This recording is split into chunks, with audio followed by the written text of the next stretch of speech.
Good evening, you're about to listen to the Odd Pod. We don't know why, however we are grateful you chose to. We do wish to inform you that the views, opinions and overall morality do not necessarily reflect those of the station, sponsors or musical entities. If you should choose to continue, and we sincerely hope that you do, just know, we try to advise you against these actions and we are not responsible for any damage done to your sanity, morals or ideals. Thank you. Here comes that terrible siren.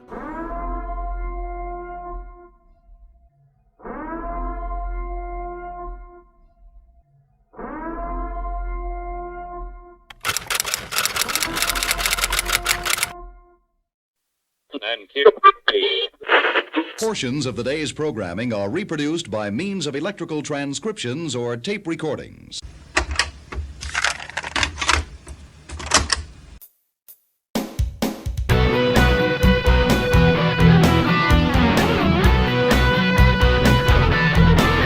And now, broadcasting from the heart of Metro Detroit, you're listening to the Odd Pod. Double the D's for double the fun. We'll do it live!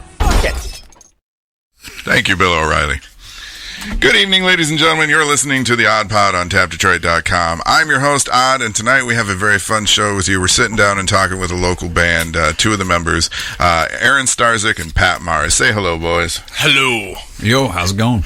All right, so Pat and Starzec are in a band called Last Call In Jonestown, and it is a very interesting band when you just tell the description to people.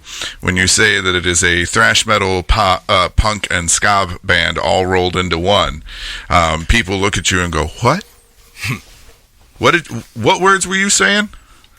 And I've always supported everything Pat has done, and this is no different, but it's not just because he's the co-host's son. It's because, any music group that he's been involved with has had talent.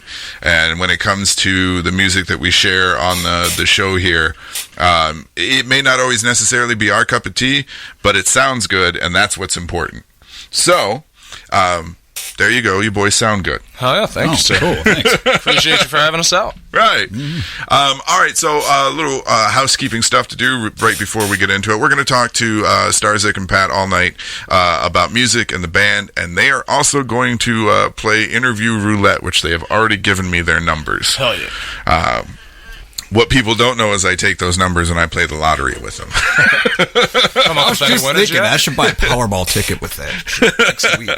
So after our first hour is done, we'll be going in to Interview Roulette, so stick around for that. Also, there is some stuff that I wanted to let you know about. One, there's designs up at the merch shop. A lot of you seem to be getting hit with Facebook jail lately. Looking at you, Starzec. Guilty. And so there's a design up in the shop for all of you that have been in Facebook jail. It is called, it is the Jail Ain't No Fun design, and it says fresh out of Facebook jail. And it gives you an inmate number and a middle finger that looks like the Facebook thumbs up.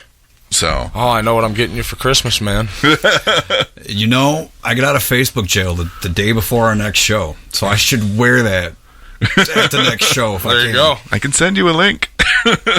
Buy you a drink for your first night out. Yeah, but you got to give it to him in a little metal tin cup. Oh, yeah, of course. Maybe give him a harmonica, too.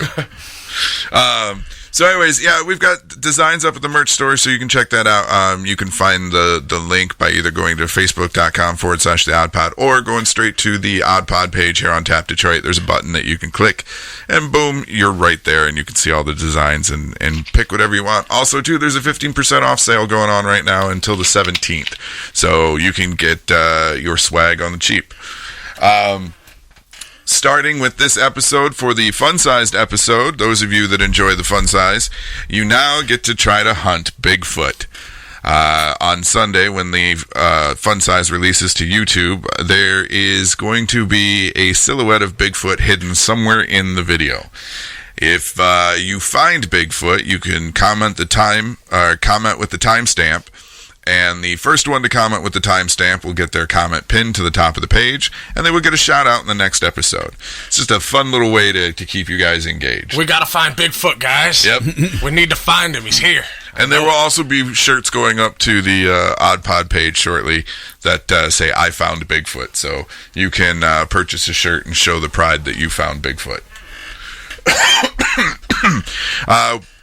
You're going to notice a change with the fun size video as well. We've kind of upped the production quality a little bit, so we wanted to try and make it more engaging. You can also find the Odd Pod pretty much any fucking where that you go to do social media.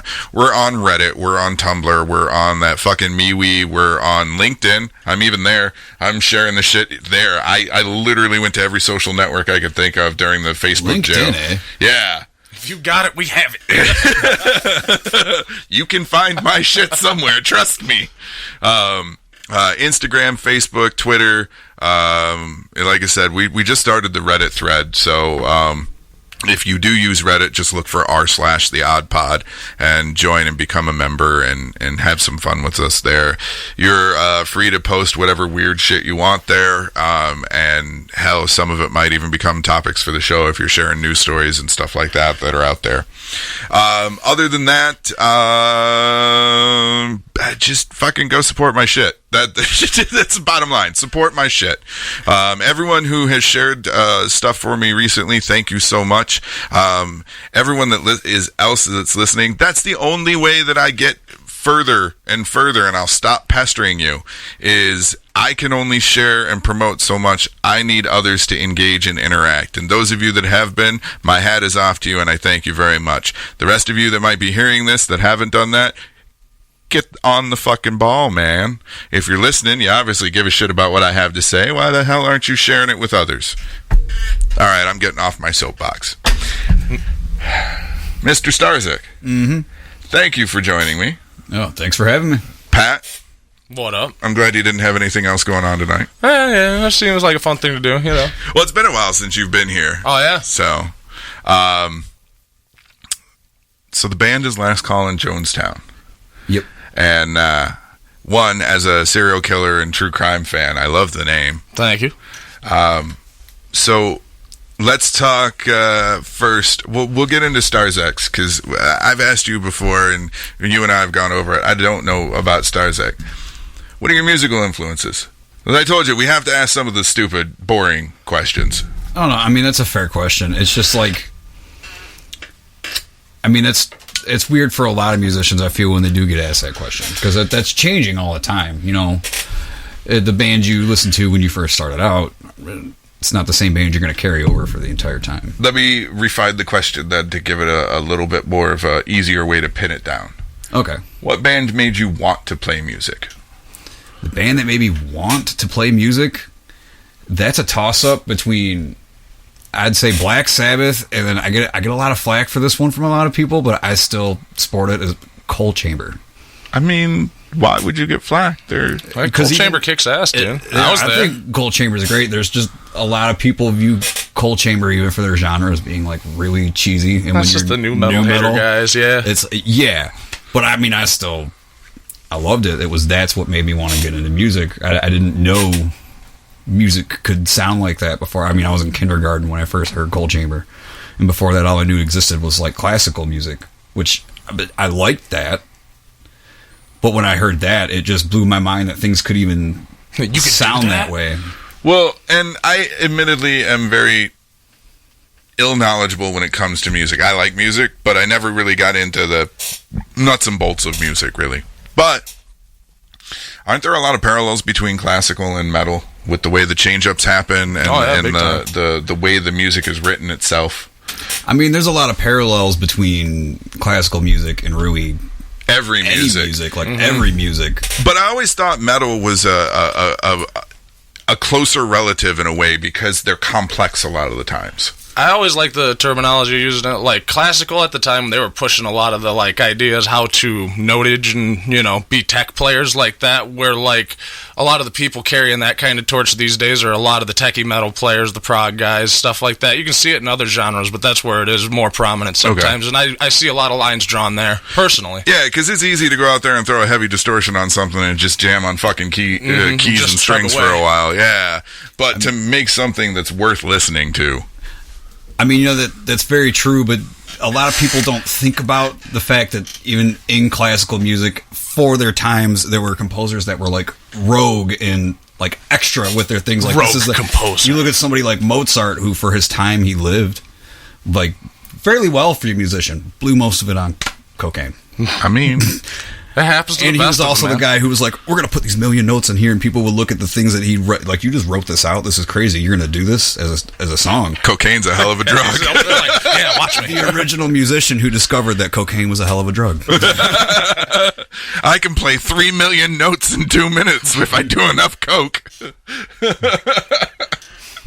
But if you look at some of the pieces of classical music too, they're fucking long as shit. Oh, yeah, there are classical music pieces out there that are 4 or 5 movements changes. Yeah. You're like, Jesus, You'd have guy, to be what high are you to be doing? able to sit through it. Yeah, for real. And play it. Imagine writing it, Jesus. So, you said Coal Chamber and Black Sabbath. That was Coal Chamber was kindergarten. At what age did you start playing music?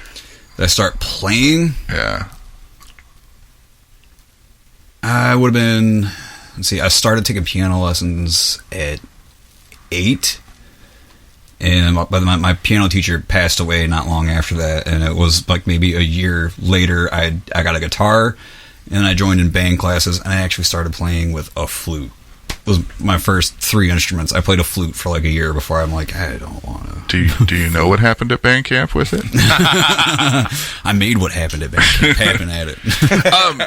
Now, I've known a little bit here and there because I've heard stories from Ace and whatnot. You come from a fairly musical family, don't you? Yeah, actually. A lot of, like, my uncle plays. He showed me how to, play scales really fast at first. And then his son, my cousin, he plays. They have a band. My dad played in bands, and he's been a karaoke host for a decade, and each one of my siblings, we all played, and my mom even taught herself how to play piano a little bit for a few years. So it just kind of runs through my family in that way, that we're all familiar, even in the weird way that we all ended up with PV equipment. The Starzec family endorses PV. Pat, what about you? What band made you want to play music? Want to play? He hit the nail on the head with Sabbath, but Kiss as well. Kiss was awesome. Just ridiculous stage show. I was like, oh, and it sounded great as well, but that stage show, though. Well, that tracks, though, because I know behind the scenes for, your own personal stuff that you do, Ace has talked to me a little bit about it. Mm-hmm. You have a very theatrical mind about how you approach music. Yeah, there's a show to be put on. Yeah, and so Kiss tracks, and so does Sabbath, but Kiss more so than ever, especially given the proclivities I know of your father's taste in music. Oh, yeah. So, how old were you when you first started playing? Playing? Around 12, 13. Okay. It was this guitar. Little single-string guitar. Learned, Iron Man and stuff like that. Smoke out of the water. Eventually, I was upgraded strings. Got a 6-string. Was on my way. Got a band together. Started playing when I was about 14. Yeah. That sounds about right. Yeah. Musical influences, then. You can go ahead and give me the broad scope. Oh, well, I guess I'll start specifically with influences I've tried to put in this project would be Doom Riders, number one. I like that sound of that stoner metal, but I always feel it's too slow.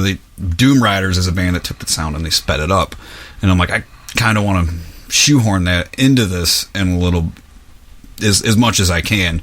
But in the last few years, I've spent a lot of time around a lot of punk dudes and all that, so I got a lot of thrashier riffs that came through from, I'd say, Municipal Waste. Havoc is one. Lost Society was another one where Lost Society kicks ass. Lost Society is really good. where I wanted it in that style, kinda. But I'm also about being as eclectic with things as I can. So I look at a band like Maximum Hormone. They're from Japan, and those guys know how to just mash any genre you could think of that's even relatively aggressive and can get a hook in there, and those guys just mash it up and put it together in a way that's better than anything. And that's something I like and would like to strive for, more in the future. What about you? What was the question? I'm just here to nod along. Yeah. No, musical influences that you bring into this one, Call. yes. It's a lot of dystopia for sure. That's a big one that just outside of the realm of the metal stuff that I bring into the table. But yeah, try and bring my dystopia in, a lot of clutch, like a lot of those runner bass lines. Throw some James Brown in there, I get funky sometimes. Again, another showman, though. Oh, yeah. All about the stage show. James is a bad man. So, you've both been playing from a fairly early age. What was, like, the first band that you were in? I was in junior high. I can't even remember what the band was called. But it was all we had to do all summer. So by the time summer was over, from between 7th to 8th grade, that band we had like 65 covers and about 15 originals. Hell yeah. Because but that was all we did all the time, all summer, every day. And stayed out of trouble for the most part. For the most part. For the most part. So, 65 covers and 15 originals. Mm-hmm. What was the style of the band? You could just have called it like hard rock-ish. It wasn't anything too What covers did you do? Because that might give me a... It was mostly the run-of-the-mill top 40 you would see. Like a lot of Sabbath. We had a lot of Sabbath. We had a lot of Green Day. A couple of Zeppelin songs. Nirvana. Bonner. Yeah, Nirvana. A couple of Metallica. We did For Whom the Bell Tolls. Did you do it well? I covered that one once too. It was a fun time. So Our voices hadn't changed yet, so when the vocals came in all of those songs, it was terrible. So were you just like in a garage playing, or did you try to go out and play in front of people? It was mostly in a garage playing, but we managed to like talk our way into actually playing at a couple of school events, and our friends would have weird little parties. We'd play at that. Some of our family had us out. I think we played maybe in 2 years like 12 gigs, 15 gigs. Not bad for a bunch of kids in a garage, though. Yeah, I mean, I'm fortunate in that way. It's like to get that much experience in junior high before I moved, eventually moved down to other things, because we were so young. Everyone involved with that went different directions with music. Yeah, as life goes. Found girls, got jobs. Yeah, girls. Yeah. Girls also became a thing that we discovered. We can talk to them. We play music, and they have boobies, and they like that we play music. And when we play these things, guys, girls talk to us more. Does anybody think something weird's going on? Yeah, little did we know that the girls talking to us more would end up ripping bands apart. No. The gift of metal does not smile it's upon like the good Quagmire looking. said, hot chicks are never crazy. Well, I almost was going to message both of you and be like, no girlfriends. I didn't know if you had one and whatnot, but I was just going to be like, I was going to say no girlfriends. I was like, nah, I don't have to. Yeah, no. Been there, done that. Yeah. I don't have to. The girl I see knows that for the most part with these things, just stay away. Yeah, go over there. First band you were in? Oh, that was fun. We practiced in a garage for like a year. We wrote one song, and we learned Sweet Home Alabama. And then we couldn't find a show, so we just kept practicing the same 2 songs for like 7-8 months. And then we got a show at a church somewhere. I think it was like Spreading Oaks Tabernacle or something like that. Showed up, and it was a packed house. We go up to play. Start into the first song, my guitar's on tune, the other guy's guitar's on tune, the bassist barely knows the song, and we just trudged through this thing, which felt like forever. We got done, we all just looked at each other like, dude, what happened? And everybody just threw their shoulders up. I was like, are we going to do anything more here? And that was the beginning and the end of that one. Did you play Sweet Home Alabama? No. No, we played our two one song. We played our one song. We did half our set, guys. All one of it. Yep. Then after that, got together with some other dudes, drug it out in the basement some more. Actually got some decent gigs after that. And playing out, token lounge, things like that. Yeah. Well, and that's the thing too, is like the indie music scene here in Michigan. Like it's pretty welcoming from my understanding. You know that there's a lot of support within the band community. The venues sometimes suck, but. It depends on the genre. The more you go around, like, depends on the genre of music and the types of people hanging around. And it would also depend on, you know, in the circles of whoever. Some circles are more welcoming. Mm-hmm. Other circles are more... Big difference between a metal crowd and a punk crowd. I was to say, the punk crowd would be more inviting, wouldn't they? Yeah. I feel like it is. There's more of a sense of community. Very much so. Amongst more communic. The metal crowd will very much invite you in and be nice to you and all that. But just again, more community based. That's a good one. Good word. Not sure how to elaborate further on that one. No, it makes sense though, because like okay, so ska is basically an offshoot of punk. Ska is all about good time, good feeling, good chill vibes towards everybody, but with that sped up kind of, you know, slightly thrashy music. And you know, that was an offshoot. Punk, the whole mindset of it is come as you are, be who you are. Mm-hmm. You know, they didn't care if you were black, white, Mexican, gay, straight, if you had an 8-foot mohawk or you rocked a skinhead. It didn't matter as long as you were cool and didn't cause no trouble beyond the typical punk lifestyle trouble. Yeah. Mm-hmm. You know, you were welcomed. Yeah, a lot of acceptance. Yeah. And there used to be, years ago, I knew a couple of punk bands here in Detroit, and they used to do like a kickball league. And that was always funny to see. Punk rock kickball. That sounds familiar. I feel like I probably ran into someone from a circle like that. That sounds really familiar. So the band that I know that was usually involved a lot was Fires in Japan. Good name. Yeah. Absolutely loved Fires in Japan. Was heartbroken when they broke up. But yeah, the at least two of the members of that were usually involved. So I'd see the post about punk rock kickball, and it was just a community of people that got together to hang out and have a good time together. You know, outside of the normal shows that they would play together. Mm-hmm. Oh yeah.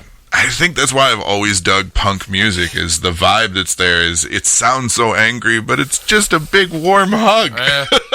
Everybody and their brother's like, "What's up, dude? I haven't seen. How's it been?" You know. So we said at the top that you know, thrash metal, punk, and ska. So where's the ska come in from? That kind of happened by accident. Boingo binges plus our drummer Mikkel. Mikkel's hard. Yeah, and it just me and Mikkel, I remember for a while were bullshitting about whether or not it was possible to make that happen. And you look at a band like, say, Nausea, and that's a band that makes that happen for sure. And we never intentionally tried to make that happen. We just sat down one day and we started messing around with the poverty philosophy, and they were playing the thing, and I'm like, oh, these chords would fit right here, and then it just happened like that. So fell into place when they're like, hey, that piece of the sound just kind of like swooped in accidentally, stumbled across it, if you will. Yeah. It's like I said, it definitely is an outlier, because when you hear punk, thrash metal, ska, you go, wait, what? Makes you raise an eyebrow a tad. Yeah. Well, and I think too the other problem is because most people's understanding of ska comes from like the Mighty Mighty Boss Tones and Real Big Fish, so there's immediately a thumbprint that they expect to be there. That's where I mean, I know this because Mikkel's like a music encyclopedia, right? That's like third wave ska stuff that happened in the 90s, and there's been like in the background amongst crust punk bands, a lot of crust punk bands will incorporate certain ska pieces into the music, not all of them. And I think I would even go as far as to say we're kind of like thin crust. Yeah, thin crust. In that way, because it's not like super angry. Our clothes don't walk away with us, but they're thinking about it. I've seen you on the way to a show before, Pat. I would not call that thin crust. Yeah, with Mikkel, we're missing half of our musical encyclopedia tonight. That boy's got a brain on him. Yeah. Well, so where can they find your shit right now? We have a few songs up on Bandcamp. I think maybe 4 of them. It's just under Last Call In Jonestown, correct? Yeah, it's just under Last Call In Jonestown. There's not much else on the Bandcamp right now. It's just the music. Gonna look at putting more up there after the album drops, which we're gonna drop this month, October 23rd. Down at Parts and Labor, come on out. Yeah, Parts and Labor, we're playing with Busby Death Chair, Come Out Fighting, and AIDS. But because I am who I am, I have the entire album and we'll be playing it all tonight. Hell yeah, just for you guys. But if you're local in the area, we'll give you a chance to plug other shows and whatnot. Oh, yeah. If you've got them coming up. That's been a big thing, and I only want to know this from a show aspect of what we all went through in the last year. Or over a year at this point, but how did that affect you guys as a band, being able to go out and play and promote and do typical band stuff? Well, at the time when all this happened, this was kind of like on a low simmer where we just had these few songs in the shoot. Had a few fleeting ideas we were holding on to, and like, I was still looking for people, and then everything went off, and we were like, all right, so we got this time. Yeah, and it was really cool about it is because everyone, we had our unemployment money, and we had the time on our hands, and when I had to work, it felt like being, 19 years old again. I basically ran away from home at 17, went and started this band, and I spent like time with this band, just sleeping on a concrete floor in the basement writing this music. And that, in a weird way, is what this project reminded me a lot about, is just because we had the time and we were able to just be together so often and play so much. We were able to that's put pretty it together. much whole EP got written, just spending time together, hanging out this last summer and all that. And yeah, we're in non-COVID world. It's always like, when you working, who are we? Playing the juggling game. Right. Hours, we were able to just like hang out. But then when the shows kicked off, it was like, and then the crowds were there. The crowds are getting vicious or something. I don't know. They were pent up, man. Still are. The crowds are still ridiculous. I'm like, yes, all right. Everyone's angry about something. Everyone was locked in their house for 9 months, so when they were able to be unleashed, they unleashed. Oh yes, they did. See, and that was my worry too, is like so I've always been antisocial, so everything that happened over the last year, it barely affected me. You're like, something's changing outside. What? Yeah, I stay inside on the normal. I only go out if I'm making money. And that's the big thing too, is like people will be like, come to the show. I'm like, nah, I don't like drunks, I don't like bars, I don't like loud music, I don't like loud people, but I will show up if there's a paycheck involved. If I'm hosting or I've been asked to put the show together, yeah, I'll be there. Other than that, don't bother inviting me to shit. If there's not a paycheck involved, I'm not coming. It's not that I don't care. I will do everything in my power for any band, in the area that wants to get their music played or come talk to me. But it's not that I don't care. It's just I don't like concerts. Yeah, not the scene you want to hang out in. Yeah. I've been to a few events, and they've been all right. I just... The energy's weird for me at every show, because, like I said, I'm antisocial. I want to hide in my corner, and I'm on high alert all the time. That goes back to the old adage, too, there's nothing at a bar but drunks in trouble. Yeah. Yeah, and I'm almost 40, and I'm married, and I don't want either of those. Right. I don't want drunks or trouble. Meanwhile, I'm over here like, we'll roll the dice tonight. Let's go, guys. But no, so when everything started opening back up and everybody was starting to do shows, I was like, cool, I'm glad to see it. I wasn't there firsthand, so I couldn't see how the crowds were, and the few people that I talked to, they had said that the initial crowds weren't huge, and it took a minute to get even close to what it was before. I feel like it was, as far as the music world goes, it was a nice little reset, because people were...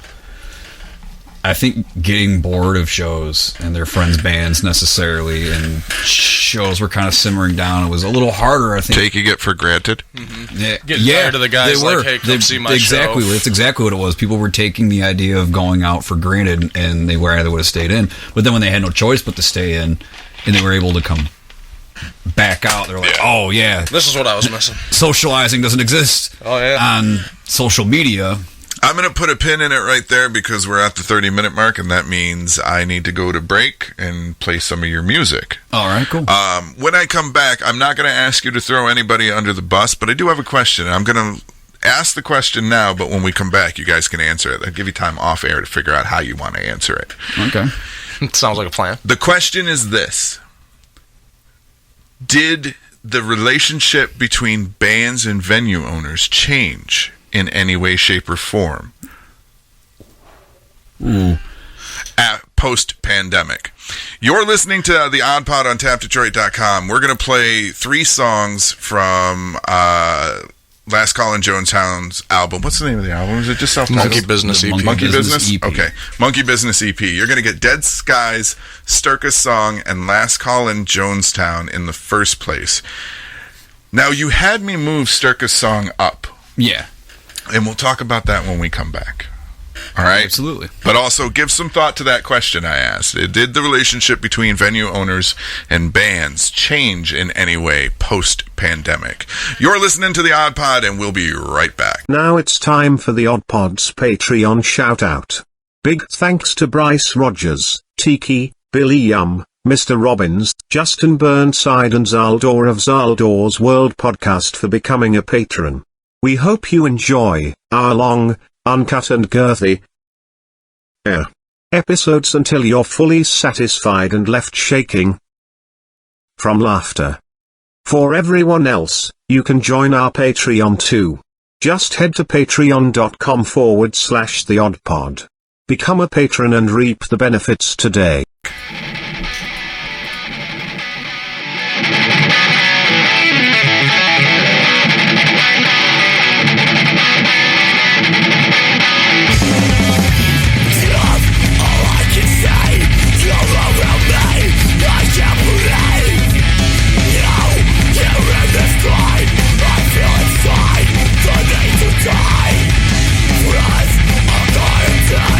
I missed the point that I'll see them again.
tired of incense that stinks?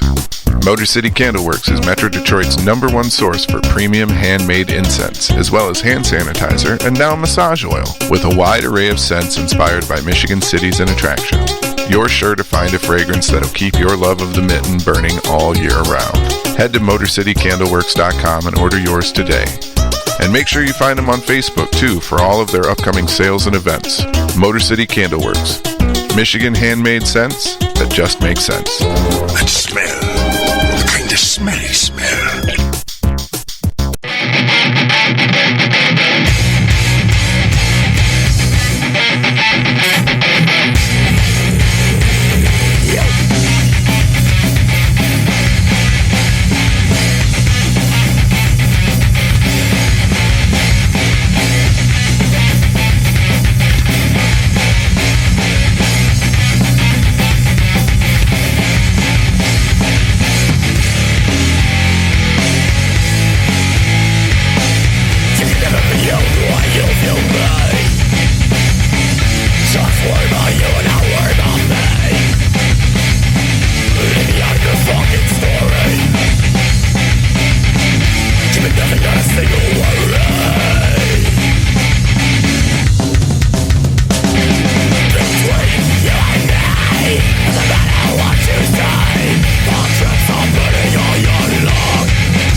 This just in. It seems the entire planet is being overtaken by a force unlike anything we've ever seen before. Its tentacles reach across the entire globe, from Beijing to Boston, from Moscow to Madrid. There seems to be no escaping its influence. It seems life as we know it will be forever changed now that the Odd Pod has arrived. To stay up to date on all developments, and we're urging that you stay informed, you can hear the latest information about the Odd Pod by searching for it on all major podcasting platforms. Remember, we can only be as safe as we are vigilant.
another friend. But people like that, they're so easily faked. Maybe they weren't real friends anyway. In the first place, in the first place.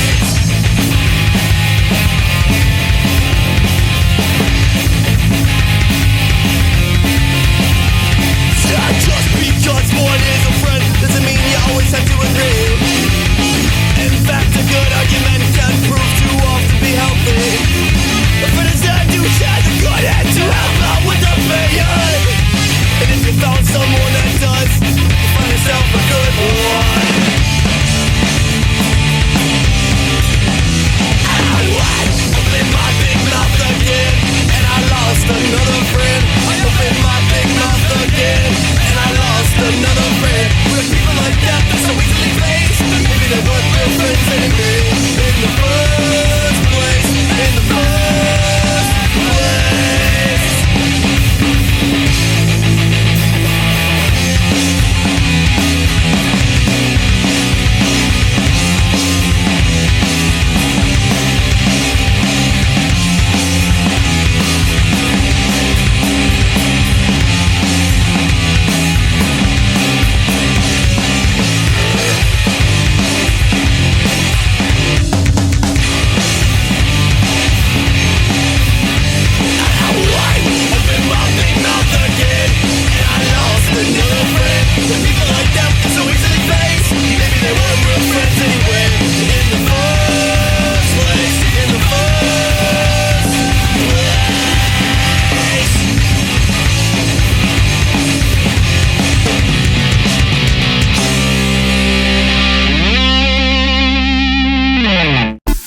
Hi, this is your friendly neighborhood radio DJ Oddman. Just wanted to let you know that the Odd Pod has an official merch shop set up for all the oddities eager to get covered in a bit of odd. Or maybe you want to seduce your partner by slipping into something a little more odd. Ooh la la. Maybe you just want to wallpaper a room in your house with stickers, because we got them too. I'm gonna need more stickers. You can find a link on our page via Facebook or on our page over at tapdetroit.com/The Odd Pod. So show your support and love for The Odd Pod today by picking up something from our store. TapDetroit.com was nice enough to give me a new home for my brand of insanity. You're listening to The Odd Pod. Stick around after and check out all the great content and music available only on TapDetroit.com. Well, it seems like a reasonable request. That's right. I'm a living fucking cartoon character, and you have proof of that by going to the merch store and buying the cartoon face of me or one of my two co-hosts. So before we went to break, I mentioned that Starzak asked me to move a song up in the playlist, and that was Circus Song. Mm-hmm. Why did you want me to move it up? Well, 'cause I'd like to clarify on that song a little bit in the way of... So I didn't want it to be called Circus Song. Circus is my nickname. I wanted it to be called something else, but that was a working title, and it never came up with... We're too lazy. Yeah, it never came up with a regular title for it, so it just stuck. And that song was written about when I was 16. I was lucky enough to get in a band with a bunch of 20-somethings, and I had people like coming at me, and someone just made this offhand comment one night that was really weird, and several people repeated this comment to me over a span of like 10 years, and it's just was the most cringeworthy, weirdest thing. Someone tried to tell me I'm going to grip onto your ball bag until you're famous, and that just rubbed me so wrong at like 16. This was like a grown man saying this. Well, I would imagine, yeah, it would rub you wrong if someone gripped onto your ball bag that hard. Yeah. So two other people who didn't even know each other told me this same thing, and then eventually I written a song about it. Can I propose a name change then? It doesn't. I don't care if you use it or not. Go for it. No. I'd take a little probing to see the galaxy. Oh yeah, that's great. That's almost as good as Alien Pooh Finger. Yeah. Well, I mean, if you're taking a little probing to see the galaxy, you're causing the aliens poo finger. Exactly. You assume they use a finger. I mean, they could. I'm sure they're much more highly advanced than just starting out with one before they bring the whole machine in. I can't imagine that. Ease me into it a little. Light a candle or I something. would imagine they could numb you so you don't feel a thing. They wouldn't have to prep you. Oh, that's where KY got the numbing technology. They stole it from the aliens for their anal probes. I think we're on to something here, guys. I don't know what it is. All right, so that makes sense then, you know. Yeah. But yeah, I propose the name change. I'll take a little probe in to see the galaxy. We'll toss some coins about it at the next meeting. All right, so the question I asked you before we went to break, one of our chatters answered it before you could. I'm going to read his comment and then let you have your guys' say on the issue. So the question I asked before we went to break was, has the relationship between venue owners and bands changed in any way, whether it's good or bad, since the pandemic? And Hoodis in the chat said, venue owners have more power now. A lot of venues closed during the pandemic, leaving less places to play. So venue owners can take advantage of that scarcity. Now, I haven't been out there. I haven't had to work in the show with shows or try to set anything up. But you guys have. So how do you feel it's going, you know? I mean, I feel it's changed for the better in a lot of ways. You know, you have smaller venues who were struggling throughout that. They had to remain closed. And them, you know, everything opening back up, it provides, I feel, a good opportunity for bands. You can get in there a little easier. There's more of them. And it also solved, I feel, because, yeah, there's less venues now, but in Detroit itself, there was a bit of oversaturation of venues. There was so many, and it's unfortunate that, you know, businesses had to close because of what happened, but it, in a way, it makes it easier to kind of gather a crowd because there's less places Refines for a the crowd people. to go. Yeah. And then even for bigger venues who may have been a little more sticklers, I guess you could say, a little more difficult to get into, they're facing not only a similar problem, but maybe even venues who didn't realize that, oh, these bands are what make us us. They're starting to see that now. So you guys are getting taken care of a little better than you were before the pandemic. I'd say so. And it even, I haven't seen anybody out here like this. Ain't a massive change, but a change nonetheless. COVID started. Oh, sorry. Oh, no, my bad. Since COVID started, but there used to be a lot of predatory promoters. Oh, yeah. Yeah, and since shows open back up, I haven't seen any of those guys floating around. Yeah, I felt bad because I was put into the position to come across that way, unfortunately, when I was working with bands. So what I would do is I would go to the venue and I would fight to try to get the bands played. I'd usually do a show with like 3 bands, but 3 artists, 3 musical artists or whatever. And, you know, the bar or the venue would fight me tooth and nail to try and give money to the bands. I was playing in very small venues, like those ones where, basically, I know what you're talking about is the oversaturation. Anywhere that had a corner that was big enough to fit a drum set in, you know, was trying to have bands come in. Yeah. And so what ended up happening is the only way that the bands could make money is I would have to print up tickets and then give them to the bands and be like, if you sell them, you keep the money from them. I was essentially eating the out-of-pocket cost of printing up tickets. But when you approached a band and said, you're going to have to sell tickets, there was an immediate shutdown usually. Yeah. And I was like, I get it. I do. I was like, you're not buying the tickets from me, though. Like, I'm giving them to you. So if you want to sell them to make money for this show, go right ahead. You're basically being, in my head, the way I was doing it is like you're basically being given free money. You don't have to pay me for it. If you want to play the show, this is how you get paid. Yeah, and I'd say for bands, it's a hard line to walk in that way because you don't always want to be the band that sells tickets. But it's a good point when you do it that way. Yeah, when you do it that way, that's. I had a relationship with a print shop. Mm-hmm. You know, I could get things printed on the cheap. You know, it didn't hurt me. The venues I was playing at, I gave everybody like 15, 20 tickets and told them, you know, sell them for as much as you can. Mm-hmm. And Yeah, but I came off as predatory because that's all right. You got to sell tickets if you want to make money. Well, yeah, that's the business card of every one of those guys. Yeah, and I was doing it in a different way, but I mean I wouldn't label that as predatory, but the typical model for that a lot of the promoters who use tickets go by is, if you want to play it all, you have to sell this many. Yeah, don't even ask about getting $1 for it.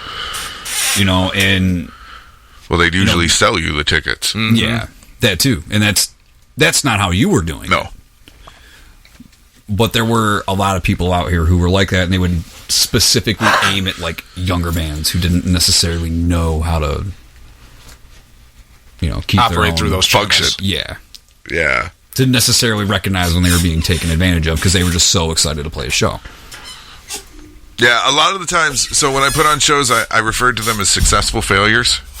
Nobody made any money, but everybody had a good time. So that's great. That's a good term for things like that. Yeah. And that, in the end, is really the goal. Yeah. Is for anybody who's there, whether you're attending or you're in a band or your staff, what have you, is to have a good time. Yep. I usually force the issues that the bands could sell merch at the venue. Only had a handful of venues ever fight me on it. Yeah, I ain't never seen too many venues come along and be like, fight you on letting bands sell merch? Yeah. Really? Yeah. Again, small venues that were run by people who shouldn't be running venues. Mm-hmm. Yeah, it does sound like you might. If you had a venue fighting you to let bands sell merch, it does sound like. I had like one or two like that. The rest of them were pretty compliant. They didn't have very many issues other than not wanting to pay the fucking bands. Shady business. Yeah. But there was one or two of them that I was like, well, let them sell their merch. Let them sell, their CDs or whatnot while they're here. Well, that's less money that people are going to have to drink. Okay. You didn't want to pay the band. You got to roll them dice. That's what you told me they had to do. Yeah, and that sounds to me like someone who has a bar and wasn't necessarily experienced with having bands, and they thought it might be a good idea to try out to make money. And a lot of venues own and ran for the purpose of bands. They're not in it to make money. They're in it for the passion of music and booking. So I won't say the name of the place on air. No, that's a good idea. Don't do that. We don't have to name names here. But I will tell you at our next break. Okay. I'll keep it to myself, I promise. Yeah. They're not open anymore, so it can't hurt anybody. But it's good that the relationship between the bands and the venues has changed. Like you said, it wasn't drastic change, but there is some change, and small steps of progress are still steps of progress. I often felt bands got screwed over. I didn't like how bands, single artists, even comedians, because I worked with them. I did this thing for a while down in Detroit at a bar called Andrew's on the Corner, and it was a mix of comedy and music. I'd have a couple of musical artists and a couple of comedians, and would interchange the acts throughout the night. It was a really weird and off-kilter show. Bands sounds like a good time, though. Yeah. I mean, that could be cool.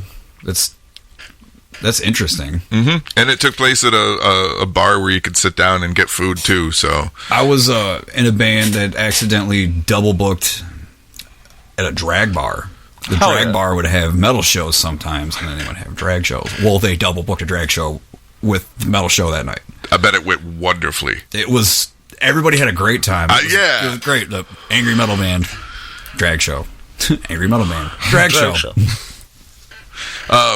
One of the other favorite things that I had put together show-wise, I had a sex toy seller at a show that had a Christian rock band. Yes. That's awesome. Did you get them to talk to each other? Yeah. Yeah. I had, so I was doing vendor and music shows. Yeah. And the band had been taken care of. Like, the bands were covered. They were cool selling tickets to make their money, and they did. And then the vendor thing was extra because I had a couple of small business friends that were really trying to get their stuff out there. One of them was a sex toy seller. And I had booked them before the Christian rock band had finally confirmed. Oh. And when they confirmed, I was desperate because I needed a third band, and they were it. And it was like a week to show. No way that I was going to be able to quickly book another act that would fit with everything else, because it was a rock show. And they confirmed. I was like, okay, that's wonderful. However, I feel the need that I should tell you something. And I explained to them what happened, and they said, no, we're cool with it. And I was like, yes! Hey, at least you were nice enough to tell them. Yep, and the Christian rock band went over and talked to my friend that was selling sex toys, and a few of them were playing with them, like just like lightsabers and shit back and forth. Fighting. Yeah, goofing off, and I was like, thank God that went well. You know, one of the first shows I played at a venue, instead of just like necessarily someone's house. I was 16, and we were on the darker side of things, a band called Faded Hourglass. And we used to have this big stage set up with all these, like, it was like a fence along the stage, and it had all these severed heads, like, posted up on it. And somehow the venue had double booked us with a Christian rock band. Oh. Yeah, and we had all these things up there, and they played with it. They thought it was great. We thought someone was going to get mad. Or, you know, and it was an all-ages show. So, like, there are these Christian kids who are going to come here and see this. Someone's going to get mad. Surprisingly, no. They had a great time. Yep. Successful failure sometimes. Mm-hmm. Yeah. So, where... Yeah, we got enough time. Favorite venue to play, or venue that you're dying to play? And it can't be a big stadium. Ooh. Because that's too easy. I'd like to go back to that Sculpture Park. That was sick. That was a good time. Wouldn't mind playing there ever again. Yeah, that was my first time playing at a skate park, too. That was really cool. Is that the video you guys put up? Mm-hmm. Maybe in a better location. Because wasn't that kind of sketchy, the area you were in? Yeah, but, you know, a lot of the best places are, you know? That's true. Yeah, that's like, we also have less to worry about authority figures showing up necessarily at a place like that. That aside, everybody behaved themselves. A great time. People skateboarding. Yeah, and you got a lot of people there, a big group of people there. I feel like there's not maybe too many people in the neighborhood who are necessarily going to mess with it unless you go out of the way to touch their property. Right, that's fair.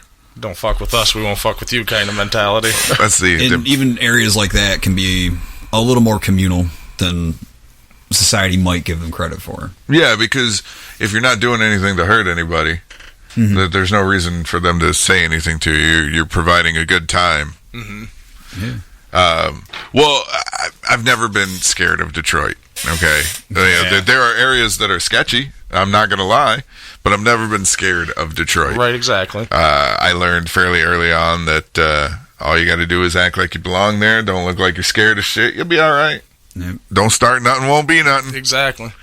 And if that doesn't work for you, the easiest way to go about things in Detroit is I didn't see nothing, I don't know nothing, I wasn't even there. Yep. Exactly. Who are you? and even at that, in like a show environment, someone might poke their head out like, hey, turn that down. Oh, wait, shit, you got free hot dogs and beer? Hold on. What's up, dudes? Let me get my weed and come down there. I've been through areas like that before in my youth, like not down in Detroit, but like different cities and whatnot, where you're walking down the street and someone's got a fucking band playing on their front porch, you know, and a bunch of people gathered around, and you just stop for a little bit and listen, you know. Yep. Music is communal, like in and of itself. It doesn't matter what you're playing. Music is pretty much communal. Music is the basis of my fucking cult that I want to start. Yes. You need to get that going, man. I'm in. I'm slowly working my way there. I explain my idea to people, and they seem on board with it, and they don't realize it, but I'm amassing my followers. Hey, you give me a call. So how does music in this cult work? Is it specifically like one type of music, or is it just music as a whole is worshipped in this way? I'll tell you at the break. Oh, all right. Yeah, I don't talk too much about the ins and outs of it publicly just yet. Okay. But There is nothing nefarious or anything like that. It's a really good idea, and I don't want someone stealing it from me before I'm able to pull it off. There's no Kool-Aid, guys, we promise. Yeah, none. None at all, unless you bring it yourself, and then I'm not drinking Unless you want some. Yeah, you're allowed to drink your own Kool-Aid. Just don't try to share it with anyone else. All right, guys, you got shows coming up, right? Yeah, we got a few. Where you at? All right, so October 23rd, Woo! We're at Parts and Labor with Busby Death Chair, Come Out Fighting in AIDS, and then November 7th, That's our EP release show. Oh, yeah, putting out the Monkey Business EP. November 7th, we're at the Lager House with Doc Rotten, High Totals, and a date station. Nice. Yeah, so send me all those links, and they'll be with the show for everyone to be able to get to. And then December 11th, we are playing in Canton, Ohio, again with Busby Death Chair at a bar called Busman's. Thanks for checking out the Odd Pod. If you want to hear the whole show, consider becoming a patron of our Patreon. Head to patreon.com/The Odd Pod. We're also all over social media like an STI that won't wash off. Head to tapdetroit.com/The Odd Pod to follow us today. We're already following you, and you forgot to buy milk.